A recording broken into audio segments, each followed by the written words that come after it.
No hay nada normal cuando vas a hacer una entrevista televisiva. No es un ambiente relajado. Todo es falso. Cada simple cosa es falsa. Llegas a estar hiperconsciente de todo. Brillando en tu cara hay enormes luces del tamaño de un frigorífico. Y alguien te dice, tranquila, ignora la cámara. A veces, cuando me entrevistan, me quedo bloqueado. Tengo dificultad para expresarme. Y ahora estoy haciendo exactamente lo que he dicho que no se debería hacer. Pensar en una respuesta. En una entrevista pasan cosas que no esperas. Te hacen preguntas para las que no estabas preparado. Pobre de ti, si dices algo frívolo, porque luego explota. Es genial siempre que en la televisión algo sale mal. Tenemos algo malo que lo saca a relucir. Ese momento triste en el que nos alegramos por el mal ajeno. Va a haber un accidente de coche. En 1995, la princesa Diana corrió uno de los mayores riesgos que cualquier figura pública podría asumir.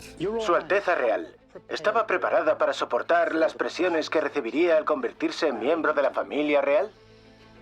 A los 19 años, una siempre cree estar preparada para todo. Al verlo, era completamente consciente de que era un programa televisivo extraordinario y prácticamente cada frase era impactante. Esta confesión tan pública hizo añicos para siempre la imagen de cuento de hadas de una de las mujeres más famosas del mundo. Fue como si hubiera estallado una bomba en medio de la familia real. Sin embargo, durante décadas, los entresijos de la entrevista han sido un misterio. Martin Bashir había ocultado todo lo referente a la entrevista en un drama increíble, como algo sacado de las obras de John le Carré. Descubriremos de la mano de empleados de la BBC, periodistas de investigación y personas del círculo íntimo de Diana por qué decidió dar esa extraordinaria entrevista. Corría el rumor de que ella creía que estaba siendo vigilada por el MI5 y que podría haber sido un objetivo. Preguntaremos si Diana estaba más controlada de lo que nadie pudo sospechar. La princesa me contó que Martin la había instruido sobre cómo responder a las preguntas. Y descubriremos cómo la entrevista transformó no solo la propia vida de Diana, sino toda la cultura británica. Por fin estábamos viendo a una mujer moderna del siglo XX defendiéndose a sí misma. También cómo se encendía la mecha de la tragedia. La atención del público fue estratosférica. Se agravaba. Te preguntabas dónde iba a acabar todo aquello. Diana, la entrevista que impactó al mundo.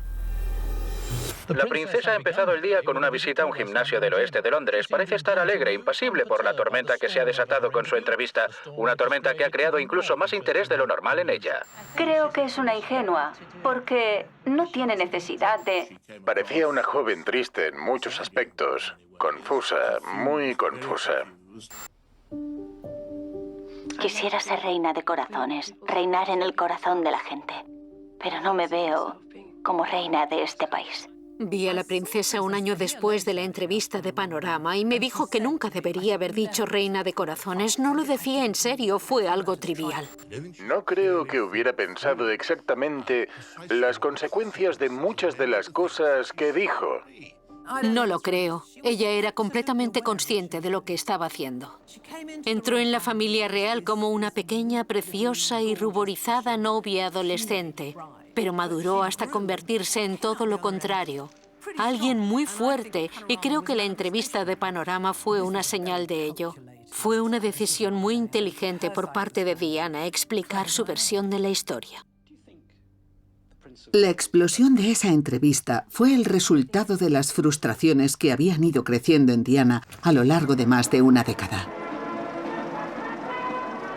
Para comprender cómo se prendió la mecha de la entrevista, tenemos que regresar a una de sus primeras apariciones mediáticas. A las 3 en punto, el príncipe Carlos y Lady Diana aparecieron por primera vez en público. Fue la primera vez que vimos el anillo de zafiros y diamantes. En aquella época, la entrevista por su compromiso fue vista como el principio de su casting estelar como princesa de cuento de hadas. No sabía qué pensabas de mí. Que eras alguien increíble. Sin embargo, vistas a través del objetivo de la entrevista, estas imágenes familiares adquieren una luz muy diferente. Esta mañana el padre de Diana nos dijo que creía que sería una muy buena ama de casa. ¿Eso ha dicho?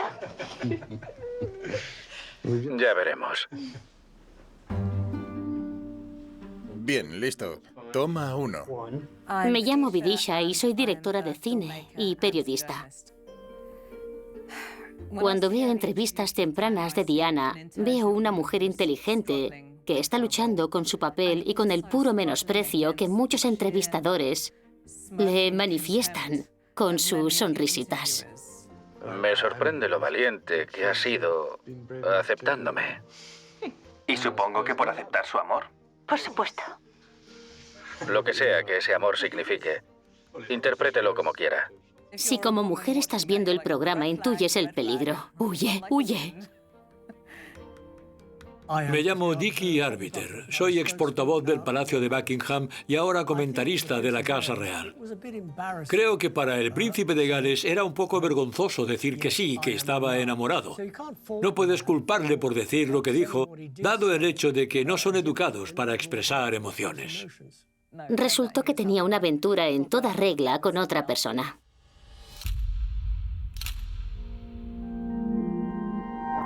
A mitad de los años 80, la aventura de Carlos con Camilla Parker Bowles era un secreto a voces. Sin embargo, a lo largo de la década, documentales televisivos como los presentados por Alistair Barnett mantuvieron viva la fantasía de una pareja de cuento de hadas. Sí, 4 manos, 2 príncipes y un piano. Una sesión de fotos en el Palacio de Kensington con el príncipe, la princesa de Gales y su familia. Me llamo Richard Kay y durante muchos años fui corresponsal del Daily Mail de la Casa Real. Durante la época crucial de Diana, escribí muchísimo sobre ella y llegamos a ser amigos. Mostró cómo era un documental real en esa época. Era muy cuidado y muy respetuoso. Parecía evocar algo que podría ser de la década de los 50. ¿Cuál cree que es su papel, su contribución? Creo que mi papel es el de apoyar a mi esposo en lo que pueda, estar siempre detrás de él, animándolo, y también ser madre y esposa, que es lo más importante. Para Diana, la perdurable fantasía nacional de la esposa diligente estaba convirtiéndose rápidamente en una trampa.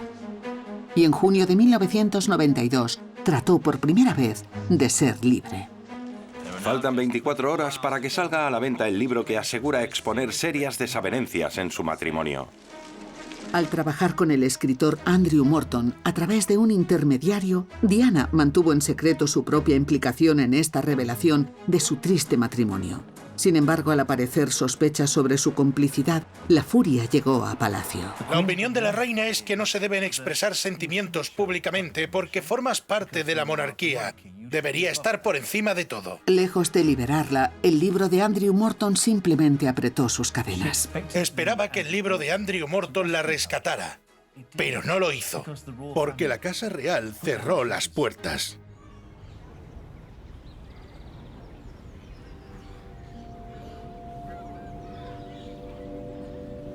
Desde 1992, Diana vivió sola en el Palacio de Kensington, separada, pero no divorciada. Con todas las citas con los medios ferozmente controladas ahora por Palacio, parecía atrapada en un limbo real. Sin embargo, un movimiento de su esposo le dio la idea para salir de ese punto muerto. Creo que lo que la motivó principalmente a hacer aquella entrevista de Panorama fue la entrevista de Carlos con Jonathan Dimbleby el año anterior. Esa entrevista había impresionado bastante a Diana. Se recuerda únicamente por una revelación.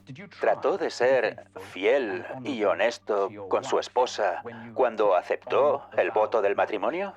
Sí, por supuesto. ¿Lo fue? Sí. Hasta que se desmoronó irremediablemente. Hubo algo en cómo ella se sintió una vez que Carlos salió de esa entrevista. Hubo una especie de franqueza en esa entrevista que ella admiró bastante y comenzó a preguntarse y a hablar sobre si debería hacer algo ella también. Me llamo Paul Burrell y fui mayordomo de Diana, la princesa de Gales. Sí. Recuerdo que una vez la princesa me dijo: me gustaría que salieras a recoger a alguien de White City. Es un secreto. No queremos que nadie se entere.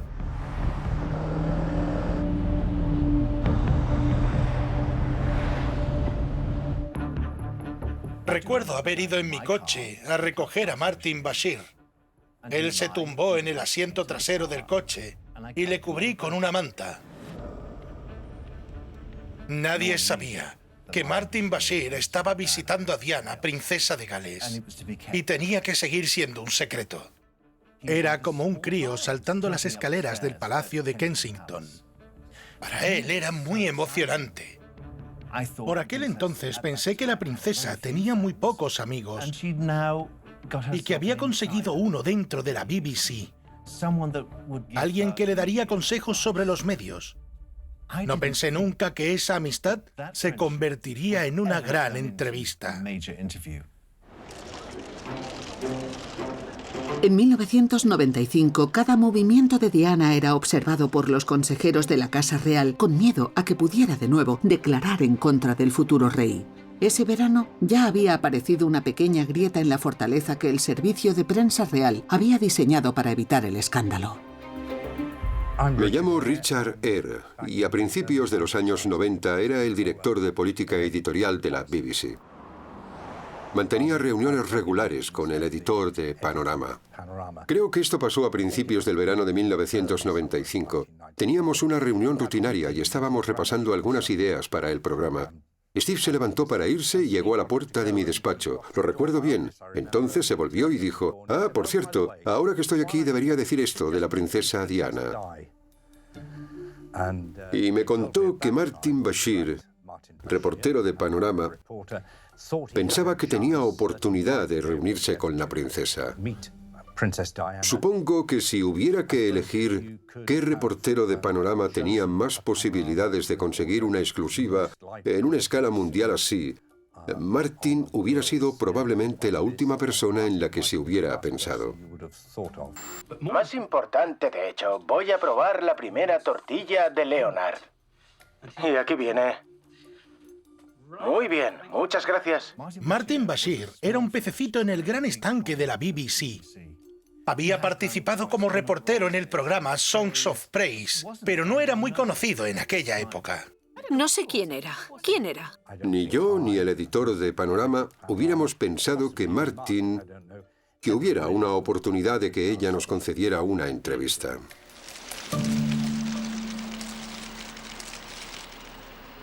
Parte de ello se debía a que a ella siempre se le acercaban periodistas, sobre todo periodistas de televisión famosos, para pedirle una entrevista. Solía recibir numerosas peticiones de entrevistas. Había comido con frecuencia con Clive James, con David Frost y otros periodistas importantes de la época. Me hubiera encantado entrevistar a Diana, por supuesto.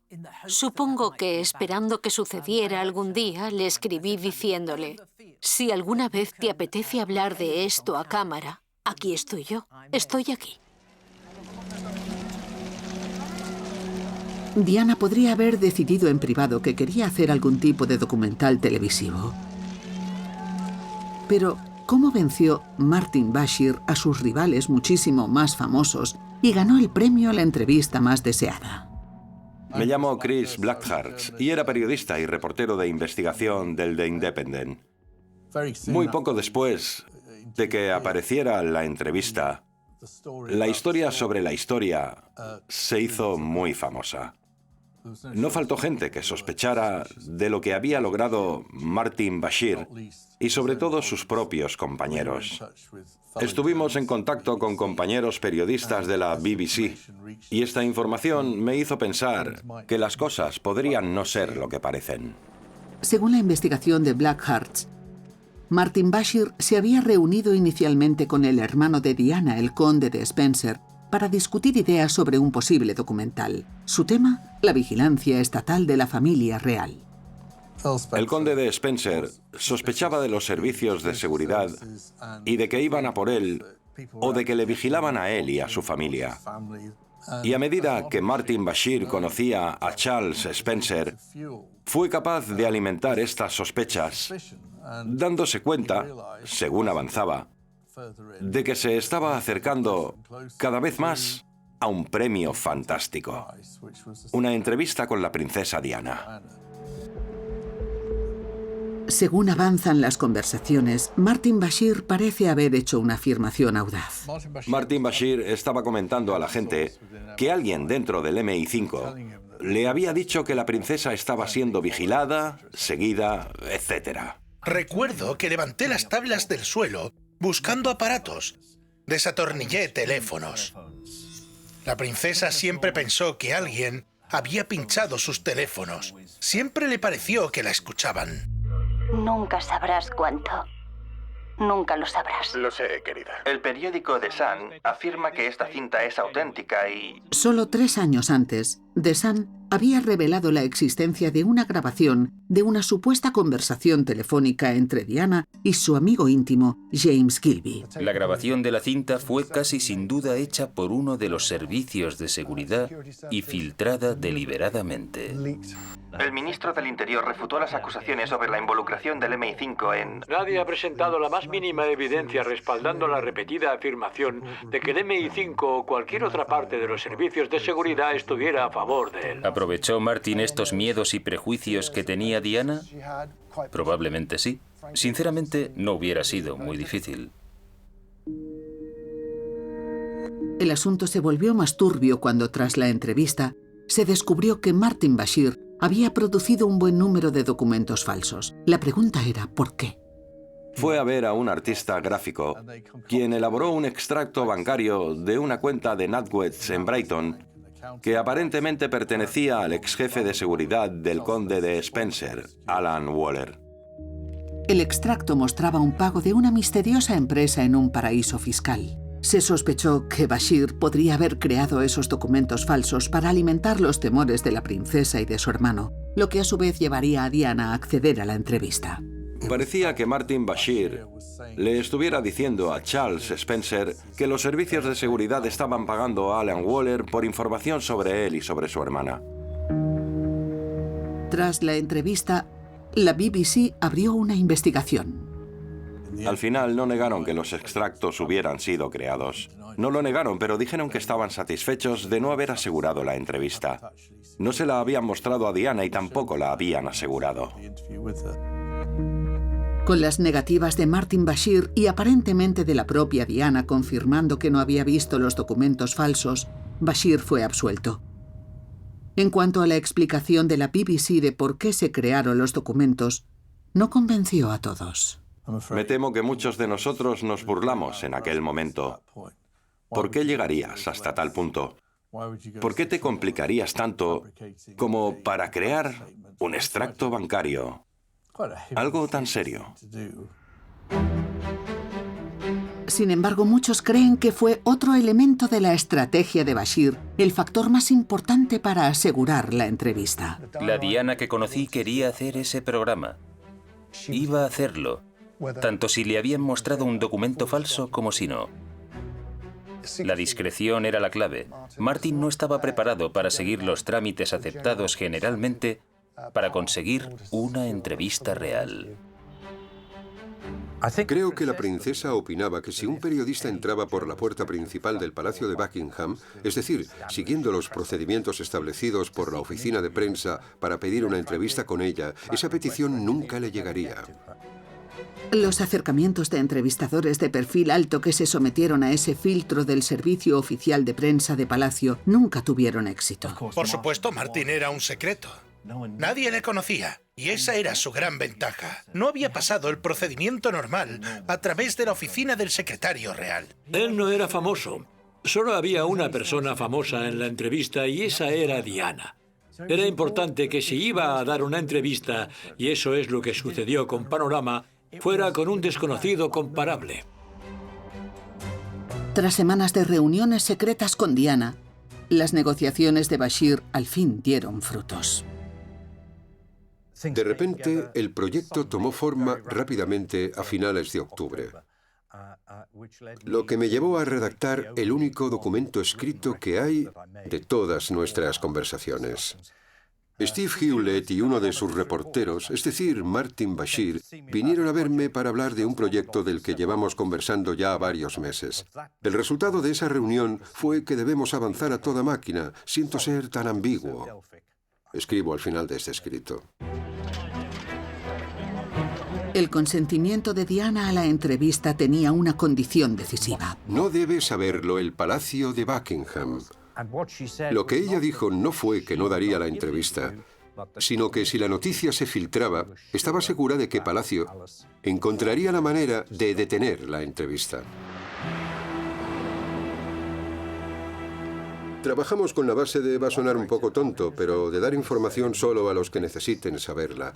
En las primeras semanas, básicamente solo Martin Bashir, su editor, Steve Hewlett, Tony Hall, director de BBC News, y luego yo. A principios de noviembre lo sabían ya 7 u 8 personas, más John Baird, por supuesto. John Baird era entonces director general de la BBC. A mucha gente no le gustaba cómo había modernizado la cadena y era difícil trabajar para él. Sin embargo, era un periodista muy duro. John Baird rápidamente dio su apoyo a la entrevista. Sin embargo, por encima de John en la jerarquía de la BBC, había alguien que era poco probable que lo aprobara. El presidente de la Junta de Gobernadores de la BBC era Marmaduke Hussey, conocido como Duke Hussey, un pilar de la institución. Nombrado por Margaret Thatcher, para muchos Duke Hussey encarnaba una visión retrógrada y diferente de la BBC. Esto había provocado tensiones con el director general modernizador de la cadena, John Baird. Sí, adelante. Me llamo Richard Eyre y durante 9 años fui gobernador de la BBC. Sucedió en una fiesta de Navidad poco después de unirme a la cadena. Marmaduke Hussey, esa especie de hombre gigante que había perdido su pierna en la batalla de Anzio de 1944, se me acercó y me dijo: «Vamos a sentarnos, sentémonos». Nos sentamos. Él con algo de dificultad. Y entonces me dijo: «Bueno, conoces a John Baird, ¿no?». Le respondí: «Claro, sí, le conozco. Es un tipo muy raro, no me hablará nunca». No dijo que no le hablara, sino que yo nunca le dirigiría la palabra. Y me dijo: «Oye, ¿no podrías intentar que John me hablara?». Al día siguiente llamé a John y me dijo: «No pasa nada. No voy a hablar con él. No tiene sentido». Y entonces descubrí en qué me había metido. En lo que respecta a la entrevista, no fueron solo las diferencias políticas entre Baird y Hussey las que plantearon un problema. De manera más crítica, Duke Hussey era el esposo de Lady Susan Hussey, dama de cámara de la reina. De hecho, dama de compañía de la monarca aún hoy en día. Se habría sentido obligado hacia su esposa y hacia la reina de informar a Palacio de lo que estaba sucediendo realmente. El día que John Baird acordó finalmente que la entrevista podía seguir adelante, tomó 2 decisiones. Una, permitir la entrevista. Y 2, no decírselo a su presidente.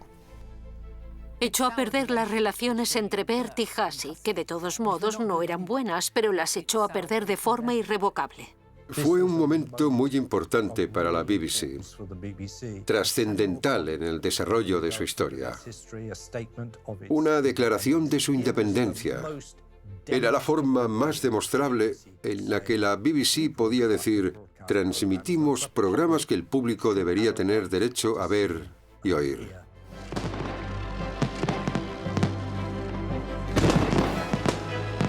La fecha elegida finalmente fue el 5 de noviembre de 1995, aniversario del plan para volar en pedazos el Parlamento. El lugar: el Palacio de Kensington, delante de las narices de buena parte de la familia cercana a la reina. Hay que recordar que también viven allí otros miembros de la familia real. Los Gloucester y los Kent no estaban tan lejos. Recuerdo bien el domingo en que la princesa me dijo: «Paul, no te has tomado ningún día libre esta semana. ¿Por qué no te vas hoy a casa y juegas con los niños?» Pensé: qué raro que me dejes salir así sin más. Para pasar el control de seguridad de Palacio, el pequeño equipo de la BBC ideó una tapadera. Yo entendí que la princesa les presentó como técnicos de un equipo de alta fidelidad que iban a instalarle un nuevo aparato de estéreo. Perfectamente creíble, si no se sabe mucho sobre estos equipos.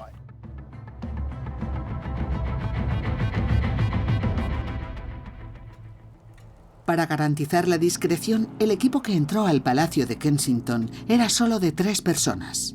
El cámara, Tony Poole, el productor, Mike Robinson, y Martin Bashir. Tony se quedó preparando su equipo, dejando solos a Bashir y Diana durante 1 hora y media antes de empezar la grabación. La gente se pregunta, ¿había ensayado Diana la entrevista con Martin Bashir? Por supuesto que no la había ensayado con la BBC. Bashir no le da las preguntas antes.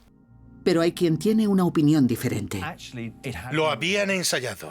Sé que en una conversación posterior con la princesa, ella me dijo que lo tenía que hacer perfecto. Documentos internos publicados por la cadena exponen que se había informado a la princesa anteriormente de los temas a grandes rasgos de las preguntas, pero no de las preguntas. Sabían perfectamente cuáles serían las preguntas y cómo las respondería la princesa. Martin había instruido a la princesa Diana sobre cómo responder a las preguntas. La ayudó a través del campo de minas de la entrevista. El cámara escogió el marco informal del salón y lo iluminó de forma tenue para preparar la escena de una confesión familiar e íntima. Sobre las 9 de la noche, Martin y Diana por fin se sentaron uno frente al otro en sillones cuidadosamente colocados. El cámara Tony Poole pulsó el botón de grabar. Realmente, a ella no se le daban mal este tipo de situaciones, pero no era un intérprete de televisión natural. En 90 minutos de grabación, el cámara recordó que en una pregunta clave, referida al supuesto amante de Diana, James Hewitt, la princesa se puso nerviosa. ¿Su relación pasó a ser más que una amistad cercana? Sí, así fue. Sí. ¿Le fue infiel? Tuvo que estar muy nerviosa. Sabía que tenía que pensar muy rápido. Y tras reflexionar, Diana llegó a una respuesta inteligente. Sí, le adoraba. Estaba enamorada de él. El equipo del programa estaba en sus respectivas casas, esperando la llamada de teléfono. Supongo que esperaba que fuera a primera hora de la noche, y la llamada no llegó. Las horas pasaban y pasaban, y es justo que diga que me puse muy nervioso. Debía ser ya casi medianoche cuando era Steve Hewlett. Me dijo que ya estaban fuera, que lo tenían y que habían hecho una copia de seguridad. Sinceramente fue un momento de gran placer.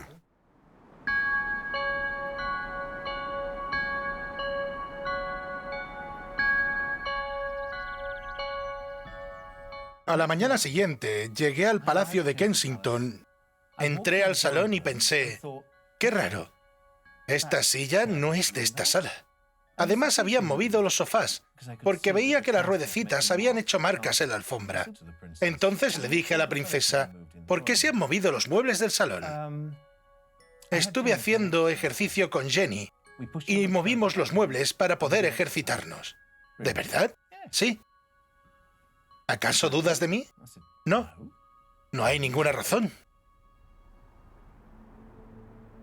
Con la grabación terminada, se planeó realizar el editado en un edificio de la BBC en desuso, en el centro de Londres. Sin embargo, el editor de Panorama, Steve Hewlett, pronto expresó sus preocupaciones. Me dijo, creo que hay que moverse, hay que irse, hay que encontrar otro sitio. Le pregunté el por qué y me respondió, no estoy a gusto, creo que nos están vigilando, creo que están vigilando el edificio. Entonces le pregunté que a dónde quería ir y me dijo, no te preocupes, déjamelo a mí, encontraré un sitio.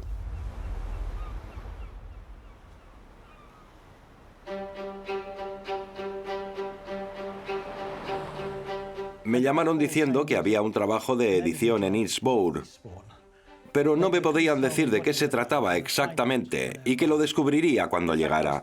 De hecho, me dijeron que ni siquiera le dijera a mi esposa a dónde iba. Fui al Gran Hotel y allí instalé el equipo de edición. Al día siguiente, Mike, el productor, y Martin llegaron. Me entregaron un montón de cintas y me dijeron, queremos que edites esto. Puse la cinta y allí estaba la princesa Diana mirándome.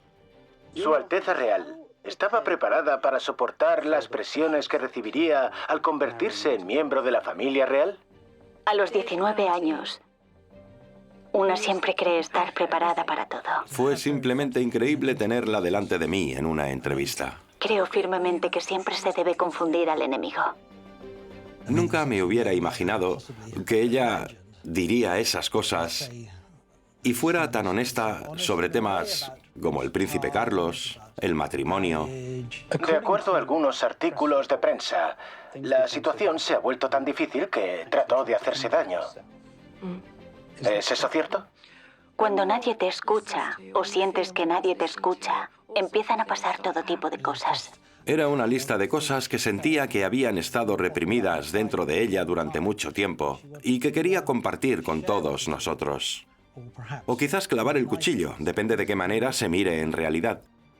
No pensé que finalmente esto la ayudaría, pero sabíamos que iba a ser dinamita.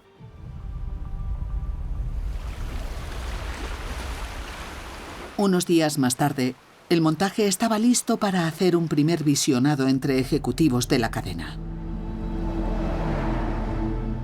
Hicimos un viaje de 2 horas en coche hasta Eastbourne. Ninguno de los que iba a ver la grabación por primera vez tenía idea de su contenido. No sabíamos si había sido sincera o si se había echado a llorar. No sabíamos si había abandonado la entrevista enfadada. No sabíamos nada y en retrospectiva creo que fue importante que lo desconociéramos, porque era muy probable que nuestra reacción predijera la reacción de la audiencia. No hubo charla trivial ni nada de eso. Estábamos allí para ver la grabación, así que pulsaron reproducir. Durante los visionados me senté ligeramente de lado para ver cómo reaccionaban a la respuesta de cada pregunta. No creo que nadie hablara durante esos 60 minutos, pero en ocasiones mantuvimos la respiración un buen rato. No se podían creer lo que estaban viendo en pantalla. No era como nada que hubieran visto antes.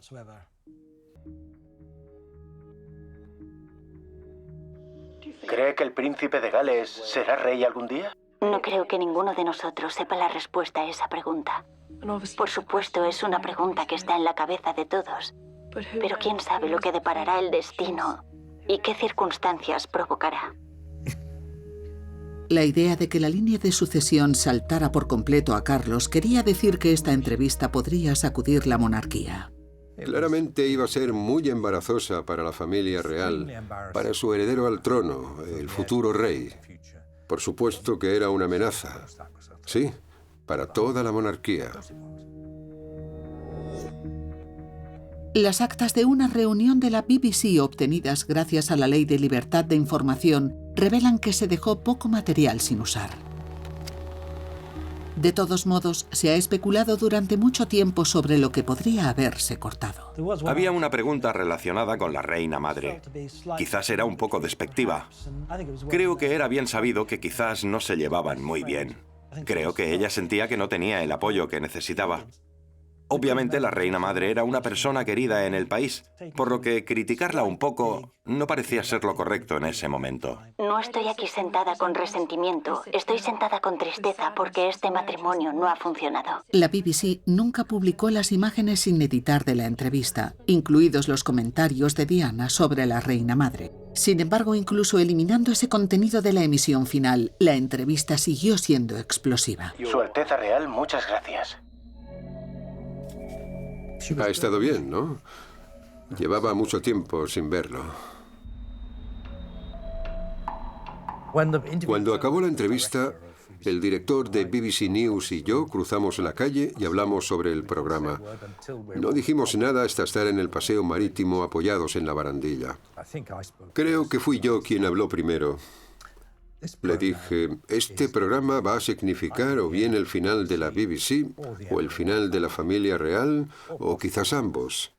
y no hay ninguna duda de que tenemos que emitirlo.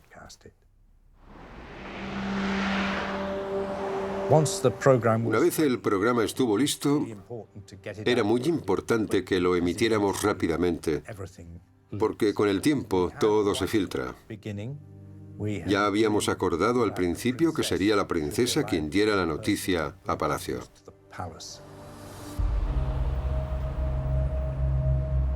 Diana le dio la noticia a Robert Fellows, secretario privado de la reina. Le dijo, Robert, quiero que sepas que he hecho una entrevista con la BBC. Y en la cabeza de Robert empezaron a sonar alarmas. Pero dijo espléndidamente, ¿tiene algo que ver con Children in Need? Su respuesta fue, no. Fue con Panorama. Empezaron a sonar todos los teléfonos. Mis compañeros me preguntaban por los demás reporteros de la Casa Real. ¿Qué hay en ese programa? Ni idea. El fotógrafo de la Casa Real, Mark Saunders, estaba en el lugar mientras se desataba el caos la semana previa a la emisión. Fue una semana de locos, sí. Para empezar, la prensa mundial había llegado a Londres. Fue el mayor número de corresponsales de prensa internacional que había visto desde la Guerra del Golfo.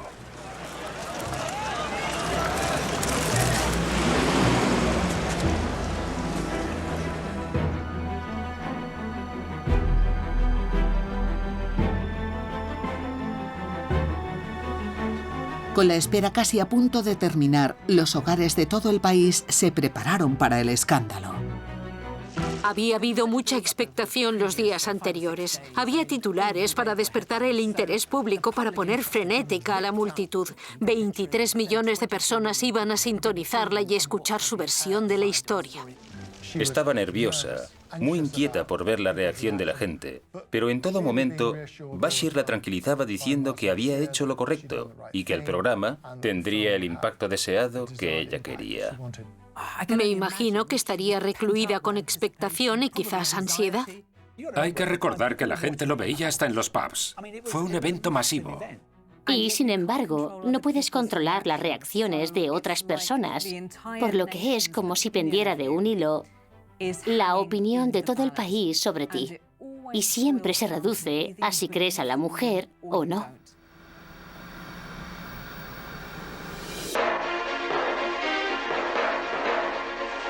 Esta noche en Panorama, la princesa de Gales. En el Palacio de Buckingham, el servicio de la oficina de prensa vio horrorizado la emisión. Estaba con mis compañeros de la oficina de prensa. Todos estábamos patidifusos y enfadados con lo que se estaba emitiendo. Se usó mucho lenguaje soez. Nunca me ha dado miedo dar un paso al frente cuando se trata de lenguaje soez. ¿Cree que se ha llevado a cabo una campaña en su contra? Sí, por supuesto, sí. ¿Por qué? Era la esposa separada del príncipe de Gales. Era un problema y punto. Esto es nuevo. ¿Qué hacemos con ella? Me ofendió bastante que hiciera acusaciones que simplemente no eran ciertas. Señalaba al príncipe de Gales como el culpable, o a su oficina por impedirle que hiciera cosas. No podía creerme que hubiera hecho público cada aspecto de su vida privada, hasta el punto de hablar de su adulterio y amor por Hewitt y su opinión sobre Camila. ¿Qué evidencia tenía de que su relación seguía adelante aunque estuvieran casados? La intuición femenina es muy buena. Fue un titular tras otro. Al verlo era completamente consciente de que era un programa televisivo extraordinario y prácticamente cada frase era impactante. Su Alteza Real, muchas gracias.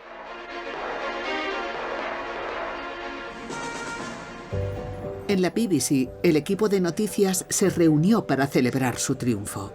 Una vez finalizado el programa, abrimos al menos una botella de vino blanco barato, por lo que mis recuerdos entonces son confusos, por decirlo suavemente.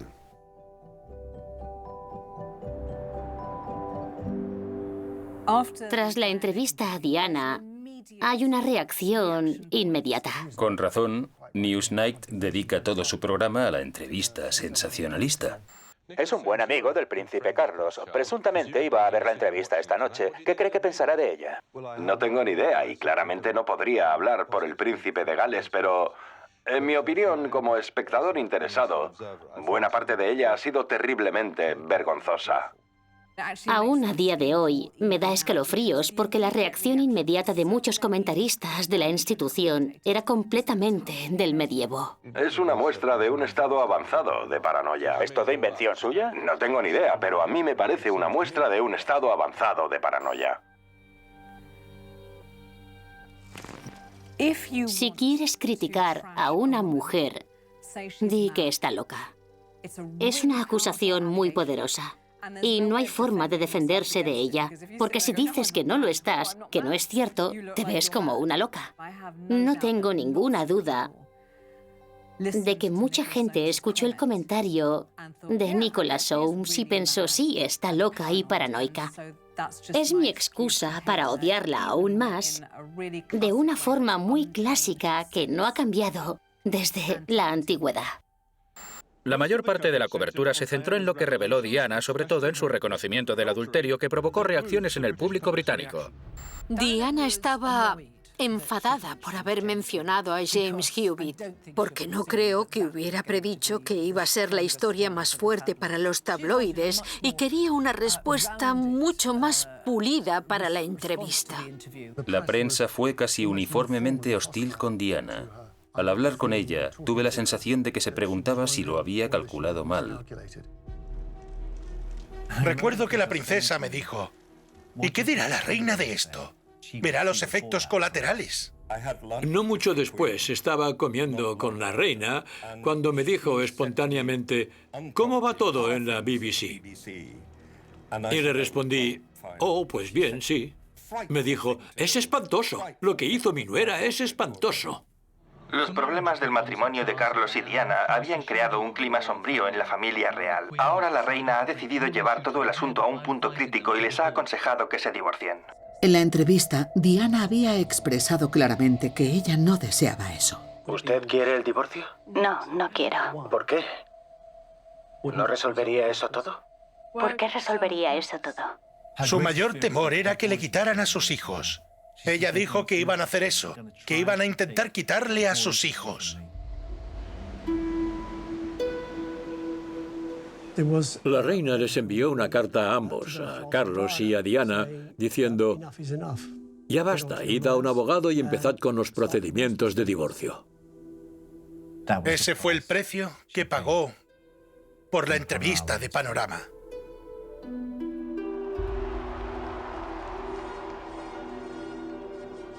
Poco a poco, Diana había destruido la fantasía de cuento de hadas que una vez había sido su prisión. Mucha gente, tanto de la clase dirigente como de los medios, la había castigado por revelar una realidad más compleja. Tenemos derecho a esperar de nuestra familia real cierto grado de reticencia, cierto grado de dignidad. Pero en las calles se mostraba otra historia. Creo que conseguirá muchos apoyos con esto. Da la impresión de que ha sido el príncipe quien la ha engañado. Ella tenía que hacer algo. Tenía que dar su versión de la historia para que la escucháramos. Creo que es genial que lo haya hecho. La que cuenta es la reacción pública a Panorama, no los periódicos, ni los columnistas, ni todas esas personas que escriben cosas desagradables sobre ella en los diarios y en el periódico de los domingos. Era la del público, y al público le encantó. Creo que todo tuvo mucho que ver con lo que dijo Diana sobre su propia salud mental. Estaba indispuesta, con depresión posparto, de la que nadie habla. Te enteras leyendo sobre ello después. Claramente abrió su corazón. No se podía concebir que nadie más de la familia real usara el lenguaje que Diana usó en Panorama. Te despiertas por la mañana sin ganas de salir de la cama Te sientes incomprendida. El riesgo de hablar de salud mental en los años 90 era alto. Era muy fácil poner etiquetas a las personas que hablaban del tema. Era un progreso para Diana el hablar tan abierta y confiadamente de la depresión posparto. Significaba que las mujeres de todo el país y de todo el mundo miraban a su alrededor y eran capaces de verse reflejadas, no en una princesa, sino en una madre. Los amigos, por parte de mi esposo, decían que volvía a estar inestable emocionalmente, enferma, y que debían internarme en algún sitio para que mejorara. Yo era casi una vergüenza para ellos. En solo unos días después de Panorama, Diana recibió unas 6.000 cartas de apoyo de mujeres que se identificaban con ella. Diana me contó después, tras Panorama, que se le había acercado gente en la calle agradeciéndole que hubiera hablado de ello, de su matrimonio infeliz, que ella había conseguido liberarse y que ellas iban a hacer lo mismo. Le dio fuerza a las mujeres infelices a alzar la voz. Hoy iban por caminos separados. Cuando el príncipe de Gales salía del palacio de Kensington, la princesa entraba.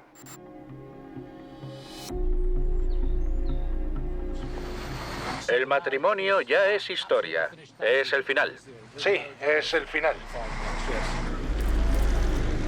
Panorama había dejado a Diana con un divorcio que afirmó que nunca quiso. Entonces pudo haber sentido que todo lo que había buscado lograr con la entrevista había fallado. Sin embargo, pronto descubriría que a la larga transformaría su reputación. La entrevista de Panorama fue una plataforma y un trampolín hacia otra dimensión. Y eso es lo que Panorama hizo por ella. Ya no estaba comprando en Sloane Street y comiendo en Belgravia. De repente estaba codeándose con gente como Bill Clinton y por fin obtuvo la credibilidad que creo que anhelaba. Y mientras negociaba este nuevo mundo, Diana tenía a su lado a un viejo aliado. La relación personal que había desarrollado con Martin Bashir no terminó cuando él y los suyos guardaron su equipo de cámara y abandonaron el Palacio de Kensington. Se convirtió en un visitante constante y un apoyo para ella durante muchos meses. Comenzó a ayudarla con sus mensajes públicos, con sus discursos. Tras Panorama, muchos de los críticos de Diana afirmaron que estaba siendo utilizada por Martin de una forma que ella había llegado a lamentar, pero su alianza continua con el periodista sugiere una posibilidad distinta. Me llamo Judy James y soy escritora y experta en lenguaje corporal. Pensar que amenazaron a Diana para que hiciera esta entrevista con Martin Bashir es algo que me hace gracia, sinceramente. Ella estaba completamente preparada, tenía sus emociones bajo control y también toda la entrevista. Era ella quien dirigía, guiaba. Él le hacía una pregunta, sus ojos se movían hacia la izquierda e inspiraba un poco. ¿Es eso cierto? Pero luego, rápidamente, ella regresaba, sin vacilar en absoluto, con una respuesta perfecta. Bueno, el enemigo era el departamento de mi marido, porque yo siempre tenía más publicidad. Con informes aparentemente conflictivos, no había forma segura de saber si se había ensayado para la entrevista o no. Sin embargo, el análisis detallado de la interpretación de Diana arroja algunas pistas. Para mí, esas revelaciones involuntarias implicaban que probablemente había habido alguna forma de confabulación acerca de cuáles serían las preguntas, y luego se le dio tiempo para calcular cuáles serían sus respuestas. La entrevista no fue espontánea. Muchas de las cosas que dijo ya las había oído. Yo quedé con Diana para tener una charla bastante larga 5 meses antes de esa entrevista, solas las dos. Estas notas son de junio de 1995 y aquí dice que desde el primer día había habido 3 personas en el matrimonio. Se refiere a Camila. Éramos 3 en este matrimonio. Eso es una multitud. Esa es una de las citas más famosas de esta entrevista. Era algo que ya estaba en su cabeza meses antes. Aquí hay páginas y páginas sobre ello. ¿Cuál fue su reacción a la revelación de su esposo de que, de hecho, había cometido adulterio? No era completamente consciente del contenido del libro. y vi en las noticias que iba a revelarlo. Parte del plan era no parecer demasiado rencorosa. Hay una frase en una obra de Shakespeare que dice: he venido a enterrar a César, no a ensalzarlo. Creo que eso es lo que hace Diana. Se ejemplifica bien con Carlos, lo entierra ensalzándolo. Pero luego admiré su sinceridad porque se necesita mucho valor para hacer eso. ¿En qué sentido? Bueno, ser sincero sobre una relación con otra persona, teniendo su posición, es algo importante. La apariencia física de Diana también influyó a la hora de guiar la respuesta de la audiencia. Usó lo que parecía un lápiz blanco bajo el borde de los ojos para parecer incluso más triste. Parece alguien que trata de maquillarse para ocultar así su dolor. Como alguien que ha estado llorando mucho, ha salido corriendo de una habitación y 10 minutos después vuelve tras haberse retocado el maquillaje. Creo que se trata de una decisión consciente y que se presentó como una víctima. Eso no fue ser astuta ni calculadora, fue supervivencia. La astucia de la apariencia de espontaneidad, es decir, actuar, es muy considerable, pero al mismo tiempo no significa que lo que estaba actuando no fuera cierto. La actuación de Diana podría haber sido algo ensayado hábilmente, pero no fue simplemente un intento de vengarse. También fue parte de una propuesta de trabajo. ¿Qué papel se ve desempeñando en un futuro? Me gustaría ser embajadora de este país. Me gustaría representar a este país en el extranjero. En 1997, Diana hizo realidad sus ambiciones, viajando a Angola y Bosnia para promover una prohibición de las minas terrestres. Pero muchos en la clase dirigente eran escépticos. ¿Puede presentarse? Me llamo Charles Crawford y fui embajador en Bosnia. En 1997 fui anfitrión de Diana cuando vino de visita. Era un tema políticamente sensible, sí. Está claro que este tipo de arma había sido usado de manera indiscriminada e inapropiada en estas guerras. Pero hacer algo al respecto y tener un tratado que sea sólido y puedas asegurarte de que otras personas no hagan trampas es un trabajo para la diplomacia ya experta. Afortunadamente para Diana, el nuevo primer ministro británico Tony Blair parecía dispuesto a apoyarla. Más tarde, admitió que había hablado explícitamente con Diana de un papel especial como embajadora. Habría sido la culminación de todo lo que Diana había buscado conseguir con Panorama. Sin embargo, la entrevista también había puesto en marcha otra serie de fuerzas que pronto tendrían consecuencias mucho más oscuras. Por supuesto, Panorama la hizo verse incluso más sensacionalista. Había hecho esa entrevista de la que todo el mundo hablaba, así que la atención de la prensa y del público fue estratosférica.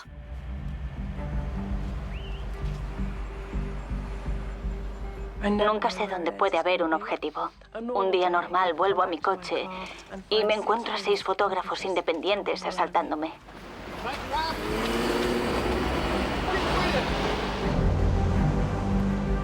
En el verano de 1997, la presión sobre Diana a raíz de la entrevista alcanzó su punto máximo. Cuando la prensa escuchó los rumores de que ella estaba en un yate en el sur de Francia y que estaba teniendo una aventura con Dodi, hijo del dueño de Harrods, Mohamed Al-Fayed, empezó la caza.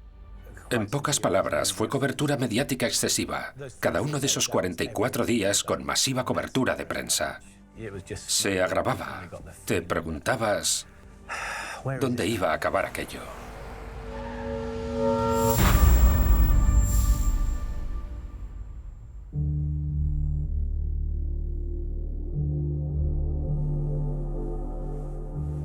Hacer esta entrevista ha sido muy emocional.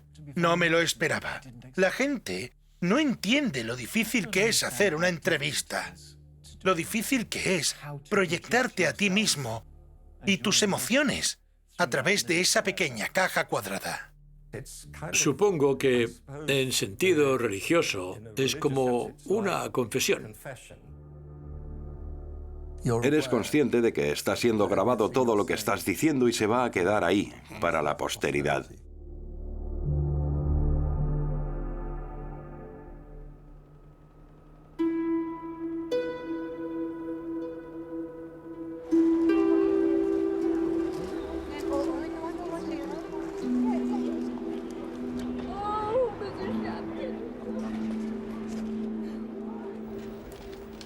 Dentro del Palacio de St. James, el féretro de la princesa Diana yacía en la paz y la intimidad de la capilla real, mientras afuera acudían multitud de personas para presentar sus últimos respetos.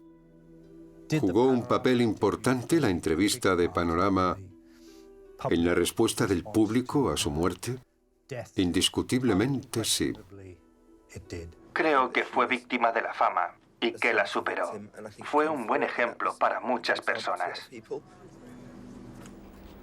Gente que no la conocía y gente que había recordado sus palabras en la entrevista de Panorama quería estar allí para mostrar su respeto hacia ella. Solo dio esa única entrevista. Nunca dio otra entrevista con sustancia. El público probablemente llegó a pensar que conocía a Diana de una forma que no conocía a otros miembros de la familia real y que no la habían conocido antes de Panorama. Tras su muerte, una sola frase de Panorama llegó a definir a la princesa. Era la reina en los corazones de la gente y lo que ocurrió no era su hora. Se arrepintió de haber usado la frase reina de corazones. Dice que fue un terrible error, pero esa es la frase que la gente recuerda de Panorama. Creo que el público en general comprendió que era una mujer que estaba realizando un viaje. Estaba viajando de ser la mujer obediente, la mujer difamada,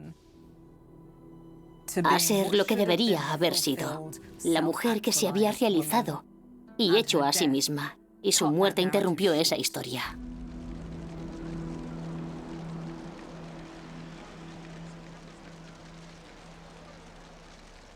Pero, de hecho, había desencadenado algo. Su muerte lo cambió todo. Por supuesto que sí.